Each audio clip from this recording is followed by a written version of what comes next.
తప్పుడు లెక్కలతో ప్రభుత్వం రైతులను మోసం చేస్తుందని ఆరోపించారు BJP floor leader Eleti Maheshwar Reddy. తడిసిన ధాన్యాన్ని కూడా కొనుగోలు చేయాలని డిమాండ్ చేశారు. రైతు గోస బీజేపీ భరోసా బస్సు యాత్ర 2 రోజుకి చేరింది. ఇవాళ యాదాద్రి భువనగిరి జిల్లా కేంద్రంలోని వ్యవసాయ మార్కెట్ అలాగే వడపర్తి ఐకేపీ కేంద్రాన్ని బీజేపీ నాయకులు సందర్శించారు. ధాన్యం రాసుల దగ్గర పడిగాపులు కాస్తున్న రైతులతో మాట్లాడి వారి సమస్యలు అడిగి తెలుసుకున్నారు. బస్సు యాత్రలో ఎమ్మెల్యేలు సూర్యనారాయణ గుప్తా, రాకేష్ రెడ్డి, వెంకటరమణారెడ్డి, భువనగిరి మాజీ ఎంపీ బూర నర్సయ్య గౌడ్ పాల్గొన్నారు.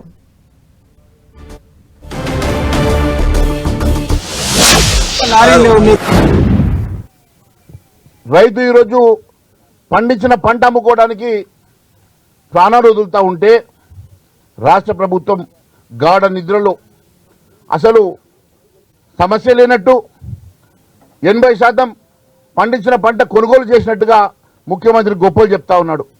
నేను ముఖ్యమంత్రిని ఛాలెంజ్ చేస్తా ఉన్నాను.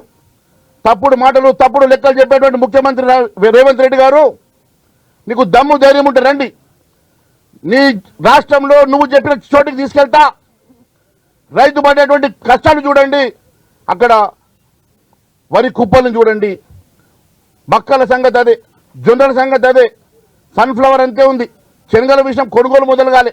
రాష్ట్రంలో రైతు పడుతున్నటువంటి గోస అంతా ఇంత కాదు. ఏ రైతు ఓటుతోటైతే నువ్వు ముఖ్యమంత్రి అయినవో, ఏ రైతు పేరు మీద మీరు డిక్లరేషన్ ఇచ్చి వరంగల్ డిక్లరేషన్లో మీరు రాహుల్ గాంధీని దొరికొచ్చేసి అబద్ధపు మాటలు చెప్పినావో, ఈరోజు ఏ ఒక్క హామీ అన్న నెరవేర్చినామని అడుగుతున్నా.